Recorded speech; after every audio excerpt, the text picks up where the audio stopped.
नरेंद्र, बहुत स्वागत है आपका। ये वीकेंड तो आपके लिए भी काफ़ी ज़्यादा टायरिंग रहा, काफ़ी काम रहा, क्योंकि स्ट्राइक्स तो शनिवार को ही हो गई थी। क्या हुआ है और ज़रा बताइए उसके इम्पैक्ट किस तरह से हुए हैं। जी, गुड मॉर्निंग संदीप। जैसे कि पहले से ही कयास लगाए जा रहे थे कि जो यूएस और इसराइल है वो मिलकर के ईरान पर हमला कर सकते हैं और 28 फरवरी को ऐसा ही हुआ। खामनेई के शासन का अंत हो गया। शनिवार को 28 फरवरी को ईरान पर इसराइल और यूएस ने मिलकर के हमला किया। हमलों के कुछ घंटे बाद ही हालांकि ईरान ने भी जो है यूएस के एयरबेस, जो मिडल ईस्ट में जो उसके एयरबेस हैं, उनको निशाना बनाया। ईरान ने जो है सऊदी अरब, यूएई, बहरीन और कतर में स्थित एयरबेसों पर हमले किए। हालांकि हमले में ईरान के जब इसका रिटेलिएट किया गया तो यूएस और इसराइल के संयुक्त हमले में ईरान के जो सुप्रीम लीडर हैं अयतुल्ला खामनेई और उनके साथ ही कई बड़े लीडर्स की भी मौत हो गई। खामनेई के अलावा उनकी बेटी, दामाद और पोती की भी मौत हुई है। और अयतुल्ला अली खामनेई के 36 साल का जो लंबा शासन था जो ईरान के अंदर, वो भी इसके साथ ही खत्म हो गया।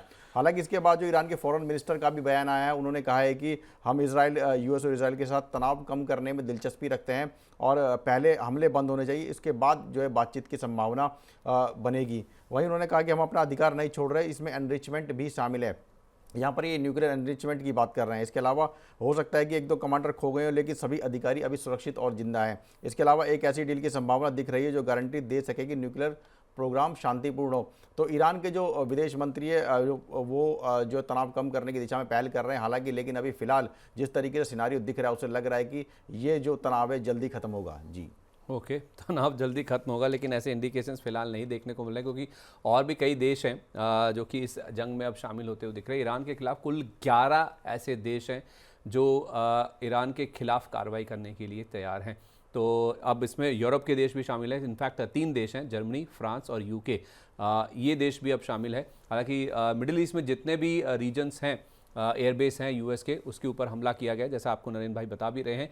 लेकिन आपको बता दें, साइप्रस में भी यूके का जो एक ठिकाना है, एयरबेस है, सैन्य ठिकाना है, वहाँ पर भी ईरान की ओर से हमले किए गए हैं। दुबई तो लगातार निशाने पर है ही है।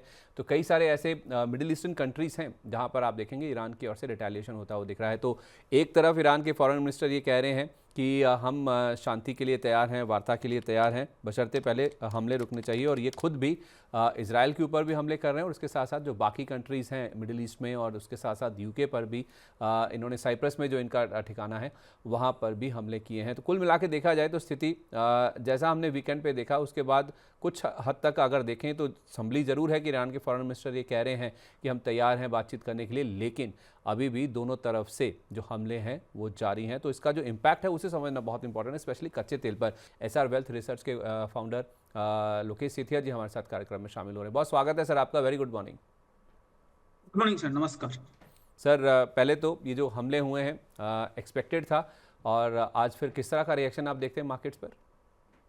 सर, लास्ट वीक आपको याद हो हमने कमेंट किया था इसके बारे में, एंड आपको एक मैंने लेटर भी भेजा था इंडियन गवर्नमेंट की तरफ से जो इशू किया गया था। और साथ में मैंने ये बताया था ये शांति की जो बात चल रही है इसको इतना ध्यान ना दें, आप क्रूड ऑयल को ध्यान दें, आपको समझ में आ जाएगा वार रुकेगा या नहीं रुकेगा। ये मैंने लाइन ऐड किया था। क्रूड ऑयल कहीं से भी नहीं दिखा रहा था जब 70-71 के ऊपर ट्रेड करना स्टार्ट कर दिया था, वो कहीं से भी नहीं दिखा रहा था जो कोई शांति की बात चल रही है। तो मार्केट को हम ये मान के चलते हैं as a technical analyst, market को पहले से ही बातें पता होती है। तो आप देखियो फ्राइडे के लास्ट 1 घंटे में क्या हुआ सर। फ्राइडे के लास्ट 1 घंटे में जबरदस्त सेल ऑफ आया और लास्ट 1 मिनट में 100 पॉइंट के करीब निफ्टी टूटा था। तो अगर आप डेटा ध्यान से देखें तो ये दिखा रहा था, तो मार्केट को थोड़ा सा था आइडिया था जो क्या होने वाला है।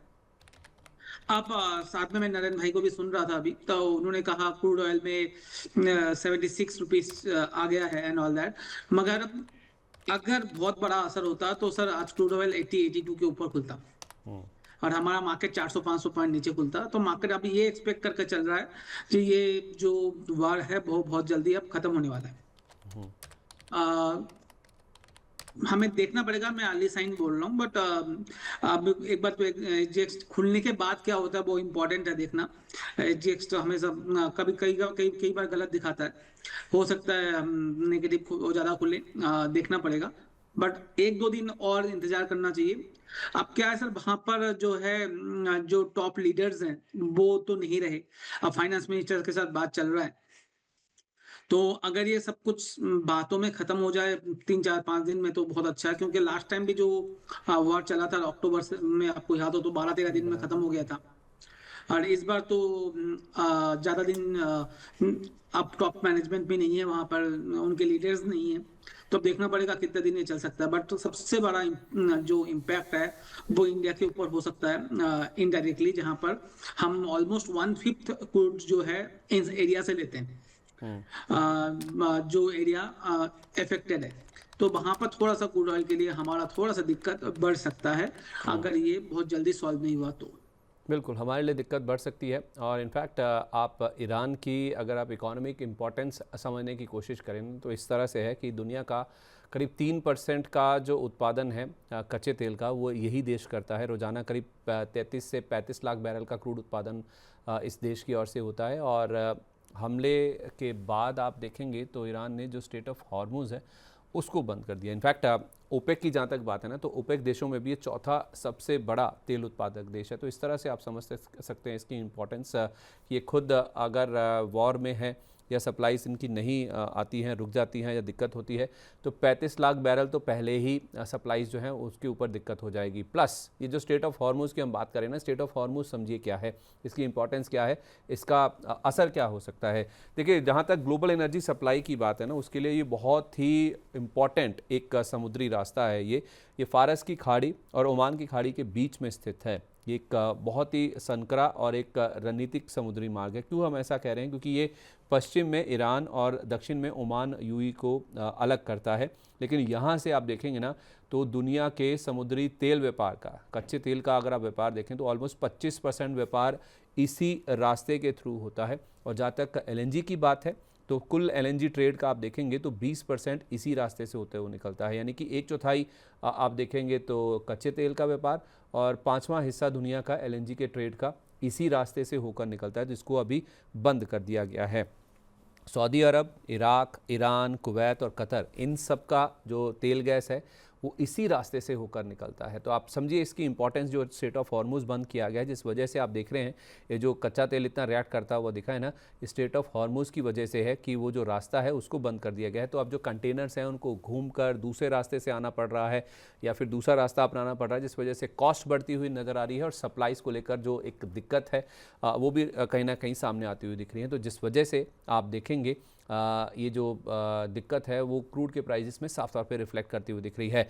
अब ईरान में जो वॉर हो रहा है, जैसे आप कह रहे थे सर, उसका भारत के ऊपर किस तरह से असर होगा? भारत की जहाँ तक बात है सर, तो इंपोर्ट और एक्सपोर्ट दोनों ही हमारे इम्पैक्ट होते हुए नजर आएंगे। कैसे? क्योंकि दुनिया भर का 20% का अगर तेल की सप्लाई यहाँ से निकलती तो हमारे लिए जो हमारे पास इंपोर्ट्स आते हैं उसका करीब 50% के आसपास इसी रास्ते से आता है। एलएनजी की जहाँ तक बात है या फिर गैस की बात है तो 54% के आसपास गैस सप्लाई हमारी इसी रास्ते से होते हुए हमारे पास पहुँचती है। तो हमारे लिए जो आधी तेल गैस की सप्लाई है वो कहीं ना कहीं चिंता में या फिर दिक्कत में पड़ती हुई नजर आएगी। ये बात होगी इंपोर्ट्स की। अब आइए आप एक्सपोर्ट्स की तरफ।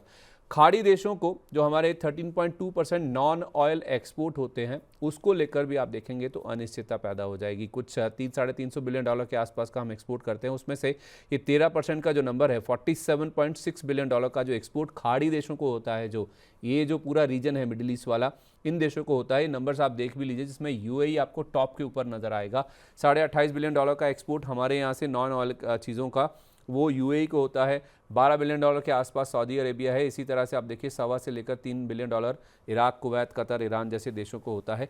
तो हमारे जो ऑलमोस्ट $48 बिलियन के जो एक्सपोर्ट्स हैं जो कि खाड़ी देशों को जाते हैं, वो भी कहीं ना कहीं दिक्कत में आते हुए नजर आ सकते हैं। तो हमारे लिए सर इसके जो रिपरकशंस हैं वो काफ़ी हैवी हैं। अब क्रूड की अगर जहाँ तक बात है, जैसे आप कह रहे हैं सर, अगर 50% सप्लाईज कट हो जाएंगी तो हमारे लिए सर ये कितनी बड़ी चिंता की बात है? सर अगर सप्लाई चेंज होता है ना तो अगर रुक जाता है तो बहुत बड़ी चिंता है। मुझे लगता है तब तो क्रूड 90 प्लस भी हो सकता है। तो वो इंडियन मार्केट के लिए कहीं पे भी अच्छा नहीं है। और ये जो डेटा आपने दिखाया है उसमें सर एक और डेटा ऐड कर लीजिए, 38% सर हमारे जो वर्कफोर्स आउटसाइड ऑफ इंडिया खाड़ी देशों में काम करते हैं उसका 38% पूरे इंडिया में जितने भी रेमिटेंस आते हैं उसका 38% इस रीजन से आते हैं। तो वो भी एक बड़ा इम्पैक्ट डाल सकता है अगर ये लंबा चला तो।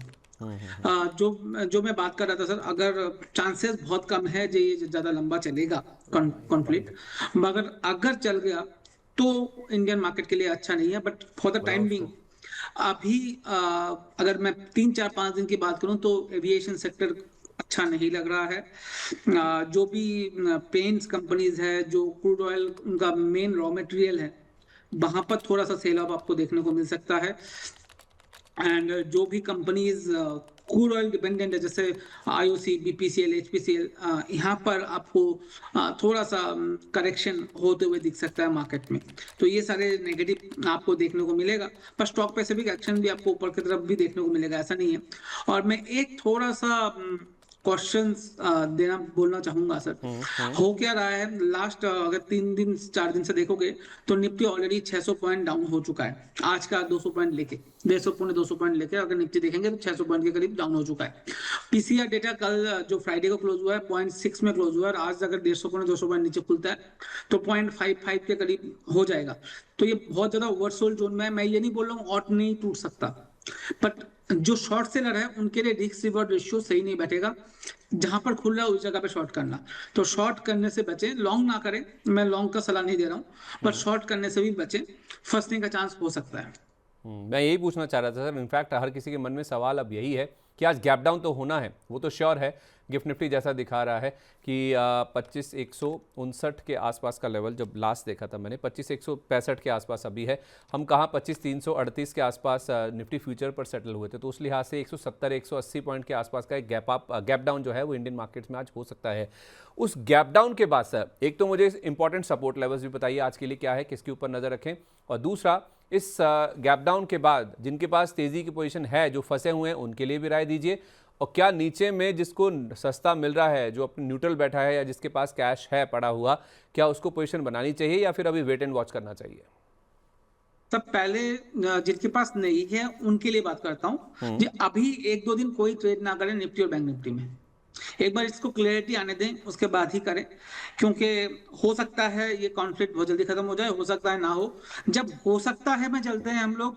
ऑलरेडी जब हम मार्केट में ट्रेड करते हैं वो प्रोबेबिलिटी में ट्रेड करते हैं, और प्रोबेबिलिटी भी आपके अगेंस्ट में काम कर रहा है। तो उस जगह पे आपको सर्टेनिटी नहीं है मार्केट में, तो थोड़ा सा अवॉइड जोन में रखेंगे तो ज्यादा अच्छा है। और ये चीज मैं लास्ट आई बिलीव 10 दिन से बोल रहा हूँ जी, अभी ट्रेड करना नहीं है, ट्रेड करना है तो सिर्फ इंट्राडे करें। और ये चीज मैं क्वेश्चंस वर्ड कई बार यूज किया। जो मार्च मुझे बहुत अच्छा लग रहा है, पर उसके पहले के 10-15 दिन मुझे अच्छे नहीं लग रहे, जब लास्ट 10 दिन से हम बात कर रहे हैं। अब वही सर दिख रहा है। और अभी के लिए अगर मैं आज के लिए सपोर्ट की बात करूं तो पहला सपोर्ट जो sir Nifty 200 day moving average तो सर तोड़ दिया लास्ट वीक फ्राइडे को। अब नेक्स्ट जो सपोर्ट आ रहा है वो आ रहा है सर 24,900 के करीब। उसके बाद सर बजट डे का जो क्लोजिंग डे है बजट का, वो आ रहा है 24,800, और बजट डे का लो है 24,560। वही 24,560-70, ये जो रेंज है, ये जो मैंने बात बोली है, ये एक एरिया है जहां पर एक सपोर्ट जोन हो सकता है। तो अब वो तो अभी 500-600 पॉइंट दूर है निफ्टी के लिए, मैं वहां तो अभी नहीं सोच रहा हूँ, बट मुझे लगता है 24,800 850 एक अच्छा खासा सपोर्ट हो सकता है निफ्टी के लिए। ठीक है, तो जिनकी पोजीशन फंसी हुई सर उनके लिए उनके लिए सर मैं तो अब क्या बोलूं मैं उसमें, आपको थोड़ा सा वेट एंड वॉच रखना पड़ेगा। अगर आपको स्टॉप लॉस लगाना है उस केस में तो आज के लिए आप जो लो बन रहा है सुबह खुलते ही जो लो बनेगा उसके बाद और 50 से 60 पॉइंट के नीचे स्टॉप लॉस लगा लीजिए। अच्छा, जहां खुले उसके बाद नीचे का आप स्टॉप लॉस लगा के अपनी पोजीशन बना के रख सकते हैं। मैं सर अलग अलग सेक्टर्स की बात भी आपके साथ करता हूं कि जो कच्चा तेल उछला है तो उसका किन सेक्टर्स के ऊपर नेगेटिव या फिर पॉजिटिव इंपैक्ट देखने को मिलेगा। लेकिन उससे पहले ज़रा एक बार एफआईज़ की पोजीशन देख लीजिए सर। एफआईज़ ने शुक्रवार के सेशन में 7,500 करोड़ रुपए से ज़्यादा की बिकवाली की है। आई थिंक एफआईज़ को पहले से इस चीज़ की भनक थी या फिर उनका कॉन्फिडेंस नहीं था, उनको आशंका थी कि वीकेंड पे कुछ हो सकता है, जैसे ट्रम्प साहब की ओर से कुछ ना बड़े बयान आते ही आते हैं। तो एफआईज़ ने कल बड़ी बिकवाली की है शुक्रवार के सेशन में, और डीआईज़ की ओर से आप देखें 12,293 करोड़ रुपये की हमने खरीदारी बनती हुई दिखी। जो एफआईज़ का कल का नंबर आया बिकवाली का सर, उससे आप देखिए फरवरी महीने में केवल कैश सेगमेंट के जो नंबर्स हैं उसमें आप देखिए 6,600 करोड़ रुपए से ज़्यादा की बिकवाली का आप नंबर हो गया। तो जो हमने महीना एंड किया है ये कैश सेगमेंट है। मैं फिर से कह रहा हूँ, ये आंकड़े जो हैं एनएसई पर जो कैश सेगमेंट के आंकड़े आते हैं इसमें वायदा बाजार नहीं है, इसमें प्राइमरी मार्केट के नंबर्स नहीं हैं। तो 6,641 करोड़ रुपए की बिकवाली टोटल आप देखेंगे तो कैश सेगमेंट में फरवरी के महीने में बनती हुई दिखी है। सर एफआईज़ को कहीं ना कहीं इस चीज़ की भनक थी या फिर वो वैसे ही नर्वस हो रहे हैं इंडियन मार्केट्स को लेकर? Sir Indian market already sell off zone में ही है एफआईएस के लिए। मैं ये कई बार आप लोगों को बोल चुका हूँ, चाहे वो 25% हो 30% हो, थोड़ा सा अभी भी भरोसा नहीं होता। बाबा पूछते हैं भरोसा हो रहा है कि आपको, मैं बोलता हूँ थोड़ा सा वेट एंड वॉच रखना है। नहीं नहीं पता है, एक चीज और जो ये सॉरी मैं आपको इंटरप्ट कर रहा हूँ, उसका मैं कारण बताता हूँ आपको क्यों क्यों ये सवाल आ रहा है। जरा वो एफआईएस के आंकड़े दिखाइए जो पिछले 3-4 महीने का आंकड़ा है। मैं आपको क्यों कह रहा था कि कैश सेगमेंट के नंबर्स हैं ये, इसमें वायदा बाजार के नंबर्स नहीं हैं, इसमें प्राइमरी मार्केट के नंबर्स नहीं हैं। जो एनएसडीएल का डेटा आता है ना, जो वो कैश सेगमेंट के नंबर्स है वो एनएसई रिपोर्ट करता है हर दिन। एनएसडीएल का जो डेटा आता है उसमें वायदा बाजार के नंबर्स और उसके साथ साथ जो प्राइमरी मार्केट के नंबर्स हैं वो भी होते हैं। तो एफआईएस का निवेश का ट्रेंड अगर आप देखें सर, तो पिछले 3 महीने से लगातार बिकवाली चल रही थी और इस महीने में फरवरी में आप देखिए तो 22,615 करोड़ रुपए की खरीदारी का नंबर है। तो एक तो 3 महीने की जो बिकवाली का ट्रेंड है उसके ऊपर ब्रेक लगा, 22,000 करोड़ रुपए से ज़्यादा खरीदारी का नंबर आया और 17 महीने की ऊंचाई पर एफपीआईज का जो निवेश का आंकड़ा है वो पहुंचता हुआ दिखा है। इस वजह से सर मैं कह रहा था, आप प्लीज कंटिन्यू कीजिए। जी सर, जो एफआईएस का डेटा आप देख रहे हो वो कैश मार्केट अलग है, फ्यूचर का अलग है, हम उसको अलग अलग से डिकोड करेंगे। बट पहला चीज ये मैं बात कर रहा हूँ, जो एफआईएस जो फ्राइडे को सेल किया 7,000 करोड़ के करीब का, उसमें एक एमएससीआई इंडेक्स का एडजस्टमेंट भी था। तो मान के चलिए वो 2-3 हजार करोड़ का सेल था, बाकी सब एडजस्टमेंट था। एक और पॉइंट है जो आपको ऐड करना चाहिए। दूसरा चीज सर, ये धीरे धीरे आप अब देखोगे एफआईएस का डेटा ठीक हो रहा है। और आपको याद हो मैंने कई बार बोला मार्च के बीच से आपको एफआईएस पॉजिटिव होते दिखेंगे मुझे लगता है, और एंड ऑफ द ईयर आपको टोटल में पॉजिटिव आपको दिखेगा एफआईएस का जो भी फ्लोज है। बट क्या जनवरी फरवरी में हो सकता है? वो फरवरी मंथ मुझे थोड़ा सा डाउट था और वो डाउट अभी भी है मुझे। फरवरी तक खत्म हो गया, तो अब मुझे लगता है 2, 5, 10 दिन के बाद से आपको एफआईएस फ्लोज अब धीरे धीरे पॉजिटिव होते हुए दिख सकते हैं। एक सेकंड, अब अगर आप सब थोड़ा सा फ्यूचर का भी डेटा देखेंगे ना फ्राइडे का, तो आपको वो दिखेगा एफआईएस ने अच्छी तरह से शॉर्ट किया है मार्केट को, उसके भी ज्यादा उन्होंने कॉल के पोजीशन को बढ़ाया है 18,000 कॉन्टैक्ट के साथ। कॉल मतलब कॉल राइटिंग की मैं बात कर रहा हूँ, 18,000 क्वांटिटी के साथ उन्होंने बढ़ाया है। तो वो एक और ज्यादा नेगेटिव है। बट मुझे लगता है आज एक्सपायरी है, आज आपका क्योंकि मार्केट बंद है, तो 1-2 दिन के बाद से और एक बार ये थोड़ा सा कॉन्फ्लिक्ट क्लियर हो उसके बाद मुझे लगता है एफआईएस को अब धीरे धीरे इंडियन मार्केट में आना चाहिए। ओके, तो आप अपने व्यू के साथ इंटैक्ट हैं कि मार्च में हो सकता है एफआईएस की वापसी हो सकती है, हो सकता है शायद मिड ऑफ मार्च से हो जाए। तो मार्च की सीरीज तो शुरू हुई गई थी पिछले हफ्ते, मार्च का महीना भी आज से शुरू हो रहा है, तो उस लिहाज से आप ये उम्मीद करके चल रहे हैं कि 5 से 10 दिन में सही क्लैरिटी आ जाएगी और 5 से 10 दिन में आपको जो एफआईएस की वापसी है इंडियन मार्केट्स में वो डिसाइसिवली होती हुई नजर आएगी। सर, ये जो वायदा बाजार के आंकड़ों की आप बात कर रहे थे ना, इसमें आप देखिए करीब 3,600 करोड़ रुपए की बिकवाली एफआईएस की ओर से हुई, 14,873 करोड़ रुपए के ऑप्शंस यहाँ पे खरीदे गए हैं। लेकिन इसमें आप इन नंबर्स को समझना है तो आपको लॉन्ग शॉर्ट रेशो देखना बहुत ज़रूरी है। मैं आपको दिखाता हूँ, स्टॉक फ्यूचर्स 2,500 करोड़ रुपए से ज़्यादा के बेचे गए हैं और 525 करोड़ रुपए की बिकवाली स्टॉक ऑप्शंस में भी हुई है। अब आइए आप लॉन्ग शॉर्ट रेशो की तरफ। लॉन्ग शॉर्ट रेशो ये बता रही है कि कहाँ हम 22.25% के आसपास थे 26 तारीख को। 27 तारीख को यानी कि शुक्रवार का जो आंकड़ा है वो 18.5% के भी नीचे आया, यानी कि लॉन्ग अनवाइंडिंग भी हुई है और कुछ नए शॉर्ट्स भी एफआईएस की ओर से बनते हुए दिखे हैं। सर, आप इस नंबर को एक्सप्लेन कर रहे थे, ये लॉन्ग शॉर्ट रेशो आपके सामने, इसके बेसिस पर अगर आप थोड़ा कुछ ऐड करना चाहें। जी मैं वही बोल रहा था सर, 18,000 कॉन्टैक्ट शॉर्ट साइड में ऐड हुए कॉल राइटिंग में, अगर आप पूरी डेटा अंदर से रीड करोगे तो। और आप ध्यान से देखो फरवरी में हम 23 फरवरी में 30% के करीब थे, वहां से वापस 18% आ गए और ये रेगुलरली कम हो रहा है। ऐसा नहीं है जो एक दिन में कम हो रहा है, 21 हुआ, 21 28, 21/4, 21/27 और बाद में 18.42। अब मुझे लगता है ये जो आप डाउन मूव देख रहे हो, एफआईएस इस तरह से ही काम करते हैं। पहले 7-8% जब आता है तो बाइंग करते हैं, 20-25% आते ही वापिस अपना सेल शुरू कर देते हैं, मार्केट में शॉर्ट बनाना स्टार्ट कर देते हैं। वही डेटा कंटिन्यूअस हम लास्ट 6-8 महीने से देख रहे हैं। ओके, ठीक है, फेयर इनफ। अब सर अलग अलग सेक्टर्स की बातचीत कर लेते हैं। आपने मार्केट्स की तो बात कर ली कि मार्केट्स में किस तरह का रिएक्शन आज देखने को मिलेगा, कैसे पोजीशन बनानी है उनको भी, जिनके पास पोजीशन नहीं रखी है और जो तेज़ी की पोजीशन में फंसे हुए हैं उनके लिए भी। अब आते हैं सेक्टर्स की तरफ। सबसे पहले सर कच्चे तेल की अगर आप बात करें तो जो क्रूड प्रोड्यूसिंग कंपनीज हैं जैसे ONGC हुआ, ऑयल इंडिया हुआ, इनके लिए तो पॉजिटिव है। अब इनमें अगर गैप अप ओपनिंग होती है या तेज़ी के साथ ये खुलते हैं तो क्या करना चाहिए, और OMCs जिनके ऊपर नेगेटिव इम्पैक्ट होता है कच्चा तेल बढ़ने का, उन पर क्या राय होनी चाहिए, नीचे अगर खुलते हैं तो क्या होना चाहिए, क्या करना चाहिए? सर ओएमसी को आपको तो याद हो, हमने पिछले 1 महीना हो गया है, हमने उसको सेल ऑफ की ही बात की है, जो ओएमसी से निकल जाइए लॉन्ग पोजीशन से। सिवाय एक इंडियन ऑयल जो आपने खोल के रखा है वो थोड़ा सा फिर भी ठीक लगता है। अदरवाइज बीपीसीएल एसपीसीएल अभी मुझे ठीक नहीं लग रहे थे। ना वो कारण भी मैं आपको बता रहा था, क्योंकि क्रूड ऑयल धीरे धीरे अपर डायरेक्शन दिखा रहा था, वो समझ में आ रहा था। एंड ओएनजीसी हो, आयुष ओएनजीसी हो या ऑयल इंडिया हो, ये मुझे आज के दिन पे ठीक लग रहे हैं। आज खुलने के बाद भी अगर जब बहुत बड़ा गैप अप नहीं होता है तो अपॉर्चुनिटी मिल सकती है लॉन्ग बनाने के लिए, बट बहुत ज्यादा ना हो। और वो सिर्फ इंट्राडे बेस पे ही होना चाहिए, इंट्राडे और आज या कल BTST के बेस पे, उससे ज्यादा नहीं। क्योंकि अगर रात को कल सुबह वापस इस कॉन्फ्लिक्ट में रुक आ जाता है, मतलब रुक जाता है या कुछ होता है, तो वापस यहाँ पर करेक्शन भी बढ़ा सकता है। तो फ्यूचर में ट्रेड ना करें, अगर फ्यूचर में करते हैं तो हेज करके ही ट्रेड करें। रचित सर एक बार जल्दी से, इससे पहले कि मैं कुछ घरेलू संकेतों की बातचीत करूं, जो बाकी सेक्टर्स हैं, चाहे वो टायर वाली कंपनियां हो, चाहे वो एयरलाइन स्पेस की कंपनियां हो, जिनके ऊपर क्रूड का इम्पैक्ट होता है, ज़रा उनके बारे में बताइए कि वहां पर किस तरह का रुझान आज रह सकता है, और अगर गिरावट पर वो खुलते हैं तो क्या रणनीति होनी चाहिए, कौन से आपके टॉपिक्स रहेंगे वहां पर, if at all? Sir paint, PVC tubes, tyre और ऑयल मार्केटिंग कंपनीज, जो भी कंपनीज हैं जो crude oil as a raw material use करती हैं, उनसे बिल्कुल दूरी बना के रखनी है।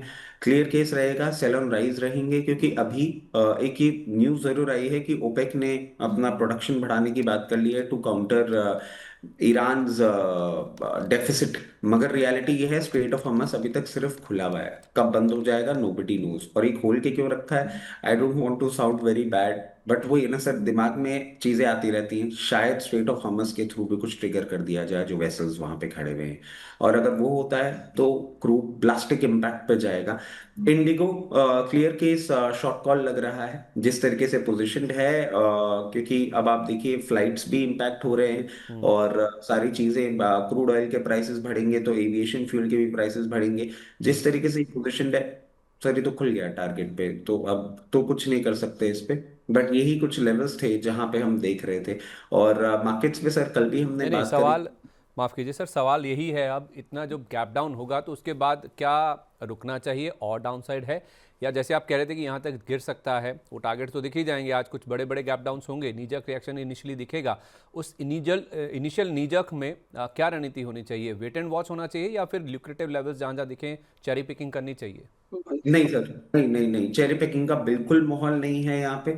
और इसके पीछे का आपको लॉजिक बताता हूँ सर, जो हमने कल डिस्कस किया था कि there is a possibility that China and Russia come in play.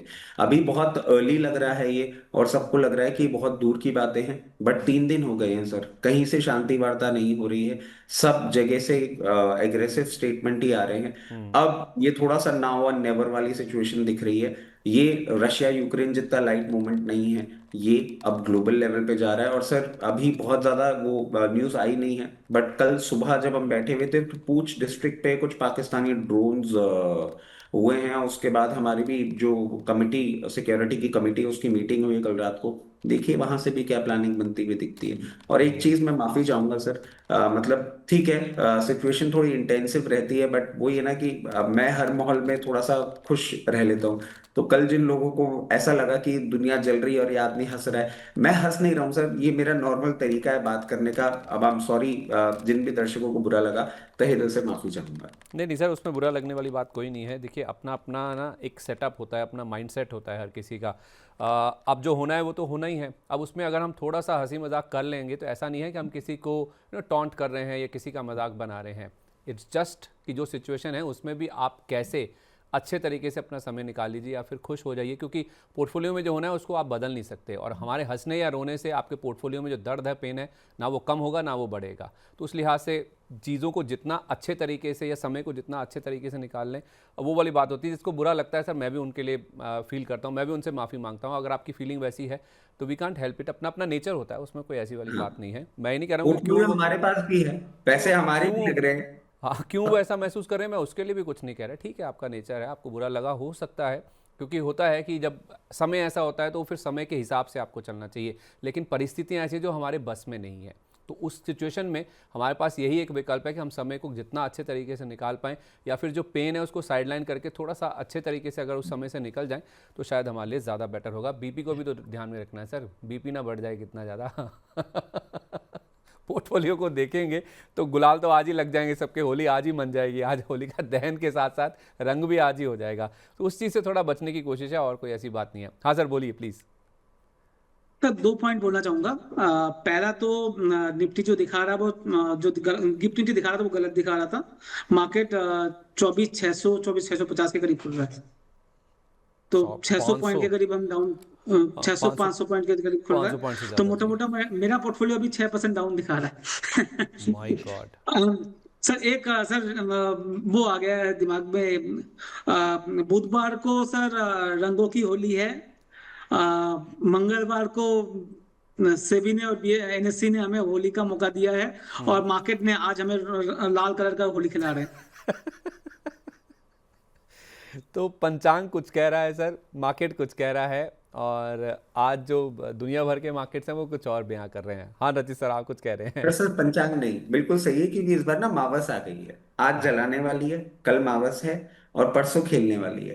तो हाँ, होता क्या था कि जब अपन होलिका दहन करते थे उसके अगले दिन होली बनाते अगले थे, दिन पर रंग होता था। मावस तो वो खेलने वाली हो गई।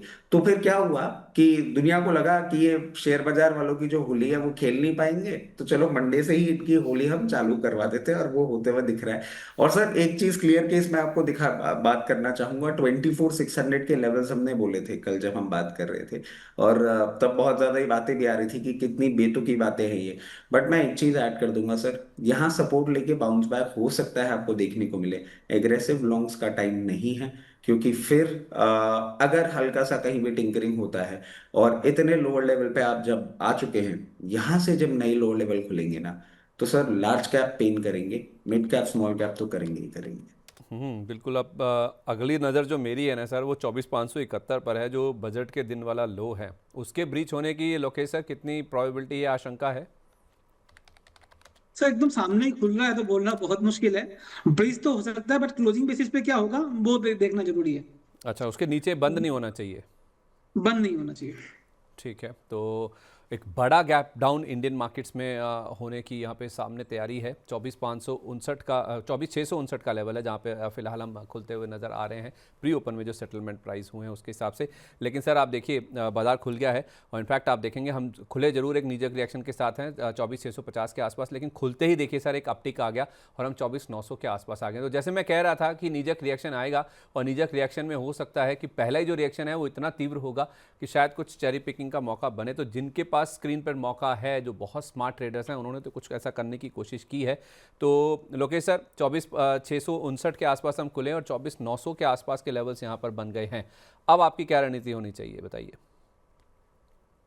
जिसके पास है वो होल्ड करें, नया ट्रेड ना करें। और आज का जो लो है उसके नीचे का 50 पॉइंट के नीचे स्टॉप लॉस लगा लीजिए, जो मैंने स्टार्टिंग में भी बोला था। अगर है किसी के पास तो। और शॉर्ट ना करें मार्केट में, शॉर्ट करने से भी फंस सकते हैं, क्योंकि ऑलरेडी 0.6 के पीसीआर में थे। एंड ये गैप डाउन होने के बाद जो पीसीआर है 0.6 के 0.55 0.56 हो गया होगा। तो यहाँ पर शॉर्ट करना नहीं बनता है, बट लॉन्ग भी नहीं बनता है। तो ठीक है, अवॉइड जोन में रखें, जिसके पास है वो स्टॉप लॉस लगाए। ठीक है तो आज का लो है उसके आसपास है, उसके थोड़ा नीचे आप स्टॉप लॉस लगा लीजिए। मैं आपको बता भी दूं 24,645 से हमारा लो है आज का। 24,650 के नीचे भी हम गए थे, और अभी हम 24,850 के आसपास है, तो ऊपर आ गए, लेकिन शॉर्ट नहीं करना है, ये एक बात साफ तौर पे आपको लोकेश सर बता रहे हैं। लॉन्ग है, ठीक है, उसको आप होल्ड कीजिए, आपके लिए स्टॉप लॉस का लेवल भी आपके पास मिल गया, लेकिन नई पोजीशन बनाने की राय फिलहाल नहीं है। ऐसे ही निफ्टी बैंक भी एक बार आप देख लीजिए, हम खुले हैं 59,204 के लेवल पर, और उसके बाद आप देखेंगे तो उन्हीं लेवल्स के आसपास अभी हम खड़े भी हैं, तो कुछ ज़्यादा वहाँ पे रिकवरी नहीं देखने को मिली अभी भी। अगर मेरी स्क्रीन मुझे दिखा रही है जो वही लेवल्स है, अच्छा कुछ तो दिक्कत है, 59,967 का लेवल है जो कि फिलहाल देखने को मिल रहा है। तो कुछ रिकवरी लो लेवल से ज़रूर हुई, 59,200 के आसपास खुलने के बाद 700 पॉइंट के आसपास की रिकवरी यहाँ पर भी है। सर निफ्टी बैंक पे तो आपने बोला भी था, मुझे याद है कि अब जो बारी है वो शायद निफ्टी बैंक की, आई थिंक थर्सडे को हमारी बातचीत हो रही थी रचित सर, तो क्या और पेन बाकी है या we done for the day? नहीं sir, we are not done for the day. और इसके पीछे सर एक और लॉजिक मैं आपको दे देता हूँ, जो शायद हम उस दिन डिस्कस नहीं कर पाए थे। एक देखिए, I don't know why, but crude oil और पीएसयू बैंक्स का एक रिवर्स मूवमेंट रहता है, probably due to the forex flow या whatever may be the reason. ये हमने हिस्टोरिकली भी देखा है। और क्रूड और सर कितने, मतलब 61,000 ऑड लेवल से हम बैंक निफ्टी के लिए बोल रहे हैं। अभी मैं बोलूंगा कि हाँ, पेन पॉइंट अभी भी बाकी है, और आई सी नो सपोर्ट बिफोर 58,600। 50, 8,600।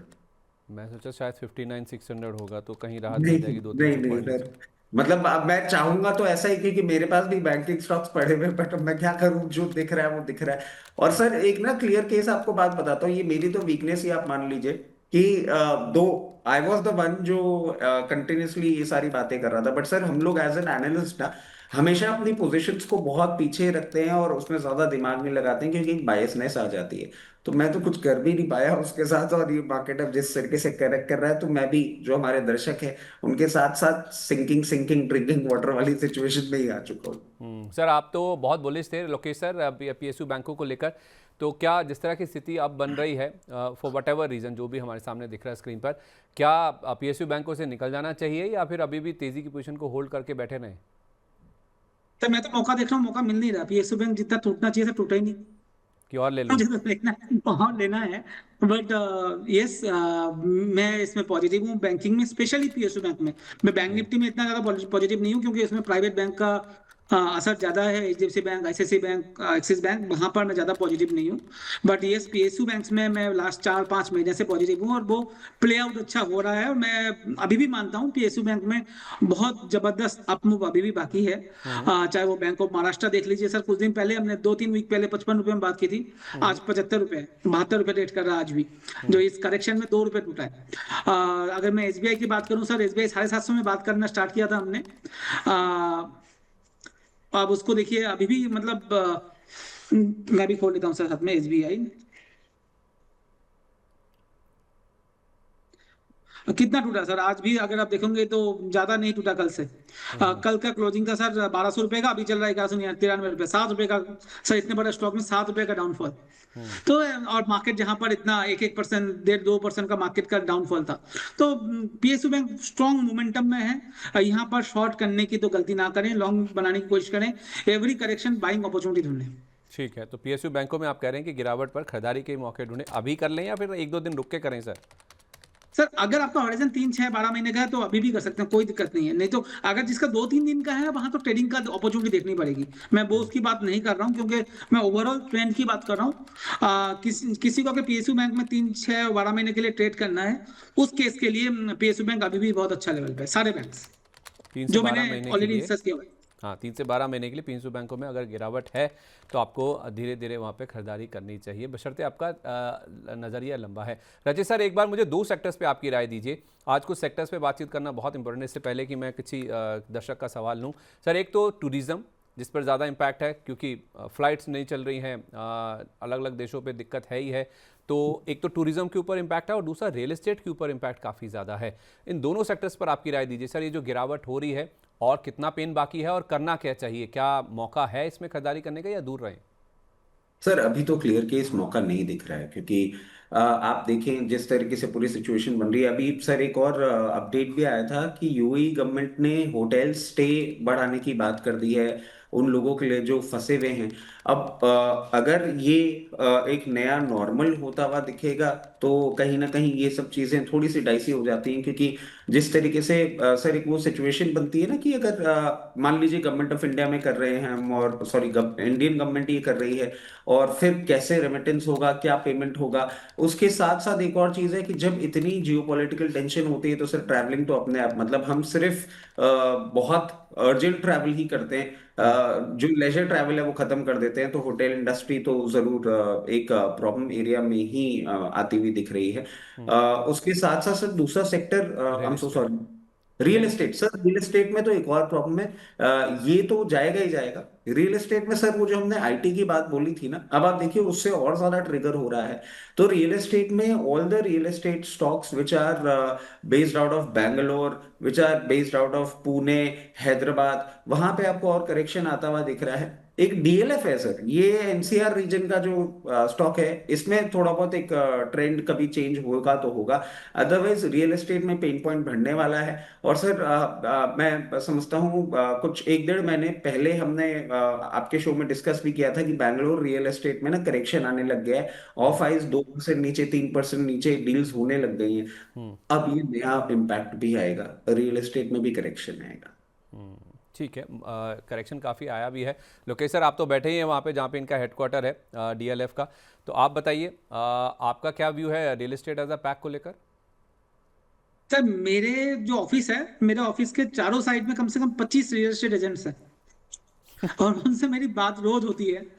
तो वहां पर सर लास्ट 3 महीने में बहुत ठंडा है, कोई बिजनेस नहीं है। तो बहुत रेयर बिजनेस हो रहा है, बहुत मुश्किल से वो चल पा रहे हैं। तो ये दिखा रहा है रियल एस्टेट मार्केट गुड़गांव में और एनसीआर में भी बहुत खराब है, नॉट ठीक है। ओनली बैंगलोर, यहाँ पर भी खराब है। और आपको ये पता होगा, कई बार हमने डिस्कस किया है, रियल एस्टेट सेक्टर मुझे अच्छा नहीं लग रहा लास्ट 5-6 महीने से। पहले टेक्निकली, उसके बाद जो आईटी का बात हमने भी की है, रियल एस्टेट जैसे बात कर रहे हैं, मैं पूरी तरह से सहमत हूँ। अभी रियल एस्टेट के लिए अच्छा टाइम नहीं है सर। मगर सर एक सेक्टर में आपको देखने की बात करूंगा सर। एक बार आप डिफेंस स्टॉक देखिए, एमटीआर सर साढ़े ऑलमोस्ट 4,000 पहुंच चुका है। हमने 1700 में इसका रिकमेंड किया था सर। 3900 चल रहा है सर। डेटा पैटर्न देखिए सर, 3300 पहुंच चुका है। इसमें मैं ज्यादा कमेंट नहीं कर पाऊंगा, अगर अचित जी से कोई कमेंट लेना चाहे तो ले लीजिएगा। डेटा पैटर्न बहुत अच्छा लग रहा है। आप देखिए 3326 ये स्टॉक चल रहा है, बहुत अच्छा कर रहा है। आइडिया फोर्स में अच्छा बाइंग है, बीटीएल में अच्छा बाइंग है, जो आज डिफेंस सेक्टर चलना चाहिए था सर, और वही डिफेंस सेक्टर आज चल भी रहा है। बट मुझे डिफेंस सेक्टर नॉट ओनली आजकल, मुझे लगता है आने वाले 3 और 6-12 महीने के लिए भी अच्छा लग रहा है। एक और पॉइंट में बात करने की चाहूंगा सर, लास्ट जो डिफेंस जो बूम आया था ना, आपको याद हो 24 तारीख को, 24 को 23 में जो डिफेंस का बूम आया था, उसमें रैली हुआ था एचएएल का, बीईएल का, जितने भी प्राइवेट कंपनीज है वहां पर। मगर इस बार जो बूम आ रहा है सर, यहाँ पर आपको पब्लिक कंपनी में ज्यादा मूव दिख रहा है then private, then government companies.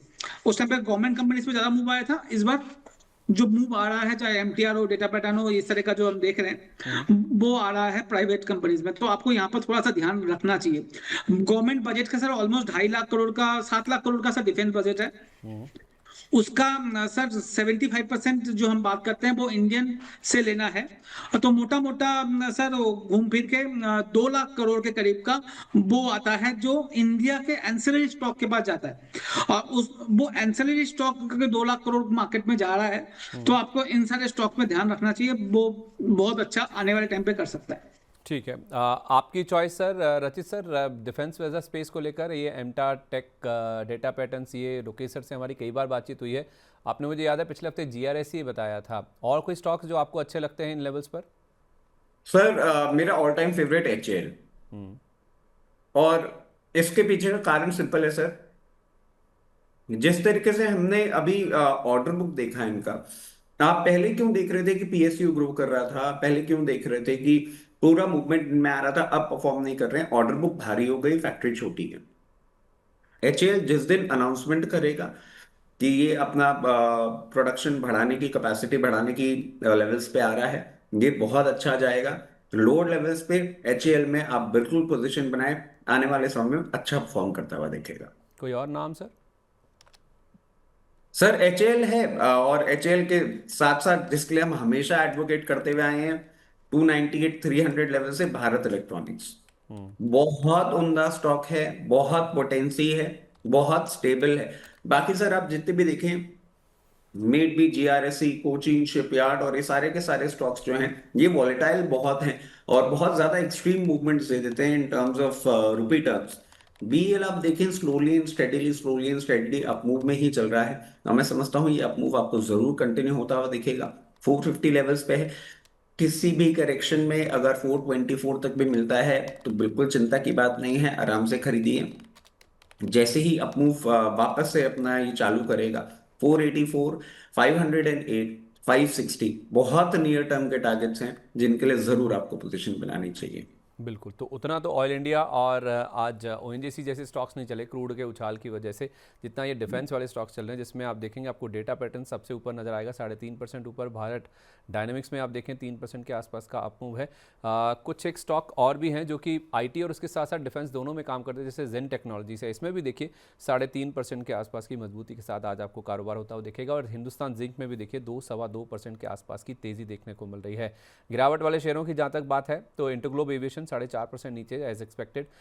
उसके साथ साथ आप देखेंगे तो रेलटेल ये 4.5% नीचे है। रिलायंस इंफ्रा, जेपी पावर, इनमें गिरावट काफ़ी ज़्यादा है। आईएफसीआई ये एक पीएसयू प्ले है, यहाँ पर 4.5% के आसपास की गिरावट है। और डीबी रियल्टी, आईएफसीआई, रचित सर, अगर किसी का एनएससी के आईपीओ को लेकर व्यू है या फिर उसको अगर कोई बनाना चाहता है वैल्यू अनलॉकिंग को, तो क्या आईएफसीआई अच्छा प्ले है हाल के करेक्शन के बाद? सर आई डू, अब वो ये ना, ये सवाल भी ऐसा हो गया और इस पे मेरा जो जवाब आने वाला है लोग बोलेंगे ये उल्टी बातें करता है। सर मुझे एनएससी के आईपीओ की वैल्यूएशन ही अब सही नहीं लग रहे हैं। जितना अनलिस्टेड स्पेस में ये बिक गया है, बट गया है। दो तीन बड़े मार्केट नेम्स हमने देखे हैं जिनके साथ ये हुआ है कि अनलिस्टेड स्पेस में वो ऊपर ट्रेड कर गए थे, बाद में वो नीचे ट्रेड किए। मैं डराना नहीं चाह रहा हूँ, बट एनएससी का जो ओवर हाइप हो गया उसके बाद इसके चांसेस मुझे बहुत ज्यादा ब्राइट लग रहे हैं। और बीच में हो गया था कि आ जाएगा, थोड़े थोड़े इश्यूज वापस से क्रॉप इन कर रहे हैं। तो मैं बहुत ज्यादा बुलिश नहीं हूँ सर। और जिस तरीके से आईएफसीआई पोजीशनड है, मैक्सिमम टू मैक्सिमम मैं देख पा रहा हूँ 64 से 68 लेवल्स। और वो आपको रुपी टर्म में बहुत मतलब परसेंटेज टर्म्स में बड़े लग रहे होंगे, बट यहाँ पे जिस तरीके से पोजिशनड है, अगर कोई बड़ी प्रॉब्लम खड़ी हुई और 54 के नीचे ये मेंटेन करने लग गया तो पेन पॉइंट बहुत बड़ा है सर। फिर 42 और 38 के लेवल्स दिखा सकता है। थोड़ा सा अगर दूरी बना लेंगे तो ज्यादा बेटर है। चलिए ठीक है, दूरी बना लें तो शायद आपके लिए ज़्यादा बेटर है आईएफसीआई से।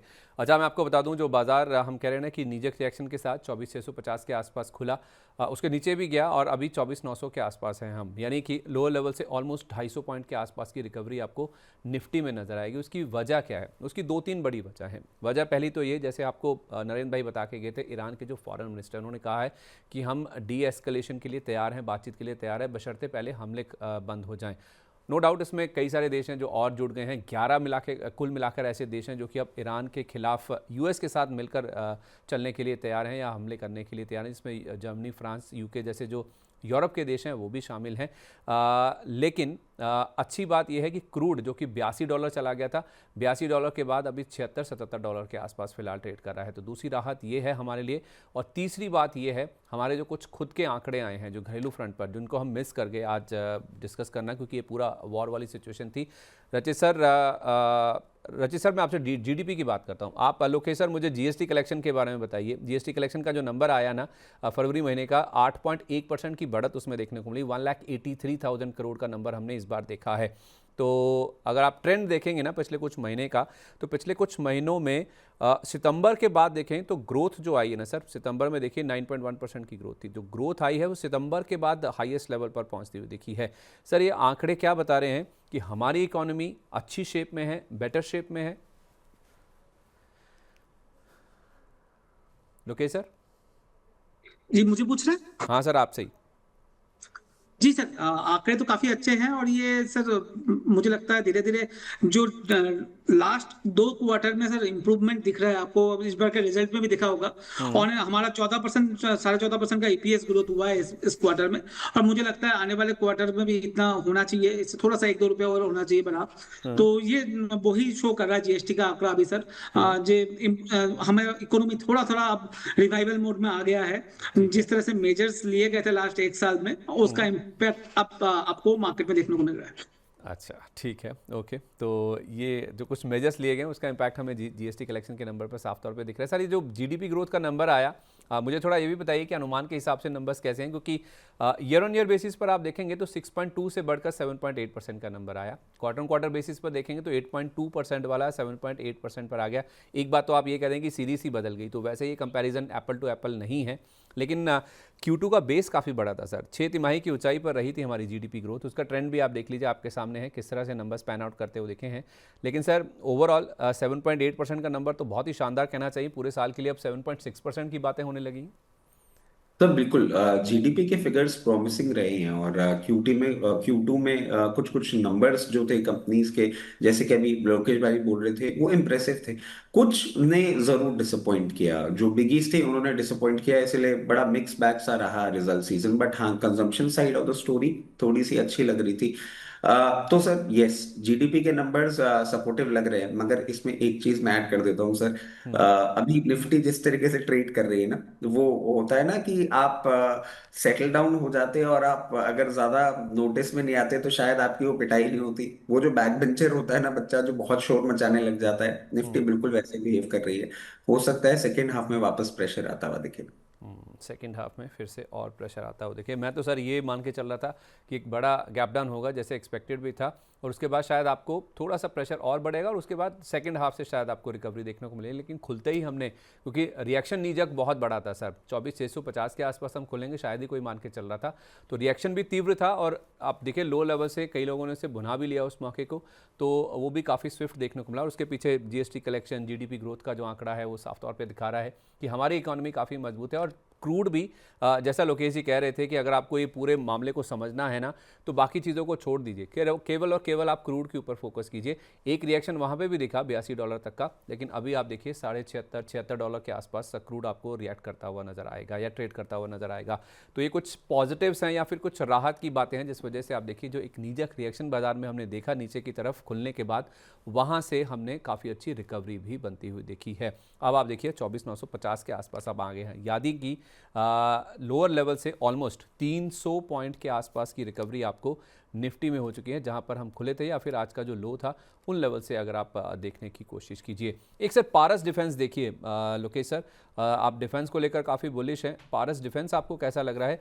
पारस डिफेंस को लेकर ना आज सर एक खबर भी है कि इन्होंने अपना सेमीकंडक्टर स्पेस में एंट्री कर ली सर। एक नई सब्सिडरी कंपनी का इन्होंने गठन किया है, उसका भी इंपैक्ट पॉजिटिव साइड पर दिख रहा है। तो डिफेंस तो अपने आप में ही सर काफ़ी पॉजिटिव है, उसमें ये सेमीकंडक्टर में और एंट्री कर गए हैं।